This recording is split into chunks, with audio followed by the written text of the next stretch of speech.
France, en fait, c'est le seul établissement en France et les seuls bras qui ont su accueillir tout le monde. On peut être sans papier, réfugié, pas réfugié, on est tous pareils, on est humains. Quand tu arrives ici, ils ne te demandent pas ton passé, ils ne demandent pas où tu viens, si tu es musulman, que tu es catholique, protestant. Ici, tout le monde est pareil. C'est ma famille, ça l'est réellement.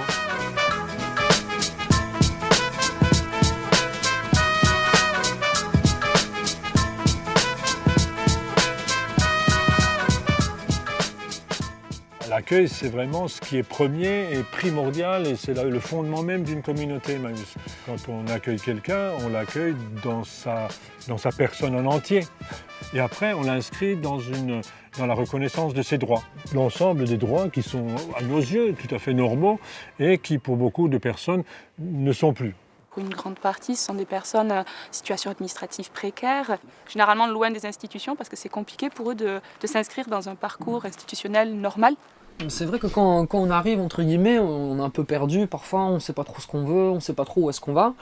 Donc déjà le fait d'être bien logé, de retrouver un rythme de travail, ça fait du bien, on reprend une estime de soi et je pense que c'est là déjà qu'on commence à penser à nos projets. Comme moi j'étais dans la merde aussi et ici j'ai trouvé du monde qui sont accueillis et puis qui sont m'a donné du boulot. On les accompagne dans des démarches multiples, que ça soit lié au séjour, à la maladie, à la famille, à l'endettement. On va aider à pointer du doigt des choses, on va leur proposer de chercher avec eux des solutions. On ne les a pas forcément, mais l'objectif c'est de la construire ensemble. Sans la contrainte du temps, on est avec leurs contraintes réellement. On est dans le quotidien, on les voit tous les jours, on progresse avec eux. On ne questionne pas les compagnons sur leur passé, donc ils amènent aussi ce qu'ils veulent nous donner comme vérité, on fait avec leur vérité.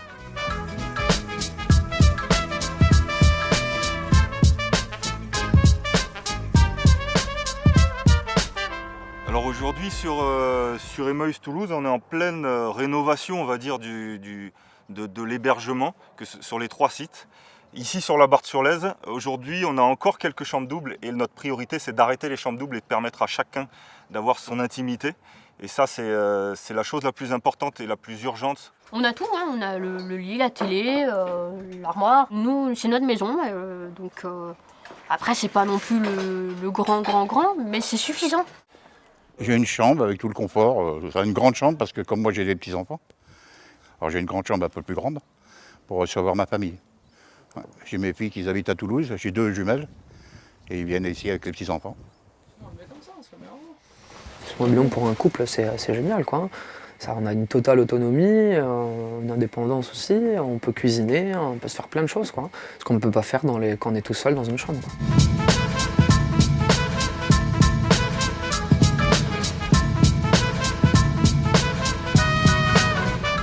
En période hivernale, on essaie d'être présent en ouvrant 8 places d'hébergement. Alors c'est pas beaucoup, mais c'est déjà ça. Et il y a une grande équipe de compagnons qui se mobilisent pendant toute la période hivernale justement pour essayer d'aller chercher les périodes du 115.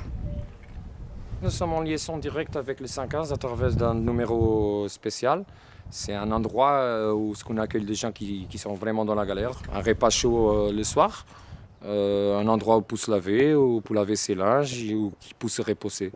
C'est tout ce qu'on peut lui offrir. On n'a pas le moyen de le garder ici chez nous parce que voilà, nous sommes déjà plusieurs personnes. Malheureusement, on n'a pas la capacité.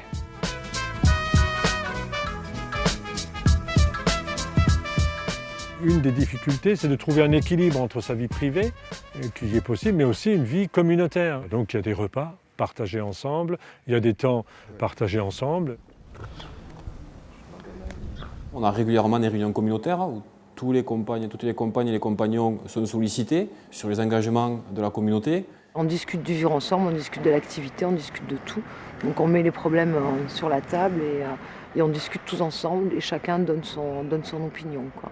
Cette vie communautaire, elle est faite d'échanges, de réunions, d'affinités, de gens qui s'aiment pas trop, mais au fond, qu'il faut faire avec. On a quand même des gens qui se rencontrent, qui n'étaient pas forcément amenés à se rencontrer, on va dire, dans une vie, on va dire, entre guillemets, normale. Alors, on a beaucoup de personnes qui sont d'origines différentes et on travaille beaucoup ça. On essaye de travailler un petit peu la transmission de culture. Chacun essaye de passer à la cuisine 2 jours, lundi et dimanche. Et pour nous faire manger le plat de son pays, il y a un budget qui est voté pour ça. Il suffit de nous dire ce que tu en as besoin et on t'envoie, il y a la voiture à ta disposition. So I cook special things from my country. Example, fish curry, rice, and sometimes is dal is very famous in my country. Et ça fait qu'on mange le plat de tout un pays, ce qui est vachement bien. Je lui fais manger les plats de mon pays, la Côte d'Ivoire, et ça se passe très très très bien. La vie communautaire, c'est aussi d'avoir des activités communes, c'est de faire du loisir collectif. Ce qui m'anime, c'est de pouvoir créer cette vie dans la communauté, créer un lieu où à un moment donné les gens qui sont dans ce lieu sont fiers d'être dans ce lieu et d'avoir le choix de sortir de la communauté si on le souhaite et d'avoir le choix de vivre autrement et d'une manière digne au sein de la communauté. Pour moi, je vois Emmaüs comme un passage. Pour l'instant, j'ai les besoins d'être ici. Je remercie beaucoup Emmaüs et tous les gens qui ont fait le travail avant moi. J'ai envie de sortir, de bouger, de trouver un travail, de refaire ma vie, quoi. En Mongolie, c'est mon pays d'origine. J'aimerais bien avoir comme communauté de solidarité là-bas pour recycler tous les objets. Moi, avec mon copain Timothy, du coup, on a un projet. Ils veulent nous aider à repartir comme il faut. On voudrait partir avec un camion et faire des saisons agricoles pendant un petit moment. Et Emmaüs me finance mon permis, quoi. Ah là, j'ai besoin de ce permis si je veux avoir à accomplir ce projet. À mon avis, aux yeux d'Emmaüs, les jeunes, s'ils viennent à Emmaüs, c'est vraiment un tremplin pour partir d'ici.